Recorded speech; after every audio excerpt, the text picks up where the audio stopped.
आज आहे भोगी. तुम्हाला तीळ संक्रांतीच्या हार्दिक शुभेच्छा. सगळ्या माझ्या यूट्यूब फॅमिलीला, सगळ्या माझ्या मित्रमैत्रिणीला, सगळ्याला माझ्याकडून तीळ संक्रांतीच्या हार्दिक शुभेच्छा. मी एक उखाणा घेते, तुम्हाला कसा वाटते काय नाही मला कमेंटमध्ये नक्की सांगा.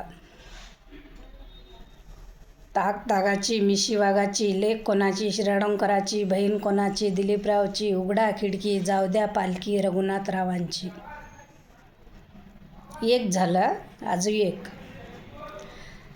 नागपंचमी उघडला डोळा, संग चाला पोळा, पोळ्याची पोळी, गणपती गोंडागोळी, गणपतीचा पार, महालक्ष्म्याचा वार, महालक्ष्म्याला पडल्या गाठी, आली पित्राची दाटी, पित्राला वाटतो डाळ, सलडी घटाला माळ, घटाचं चिलिंग सोनं, आलं दिवाळीनं येणं, दिवाळीचा दिवा, सड घेतो धावा, सटीचा रोडगा, तीळ सक्रात कोडगा, पाडवा आला शिमगा आला, शिमग्याला खेळतो रंग, पाडवा मगर जंग, गुढीवर गुढी, गुढीवर झरा, रघुनाथरावांचं नाव घेतो लक्षात धरा. आणि मला नक्की कमेंट करून सांगा तुम्हाला माझा उखाणा कसा वाटला.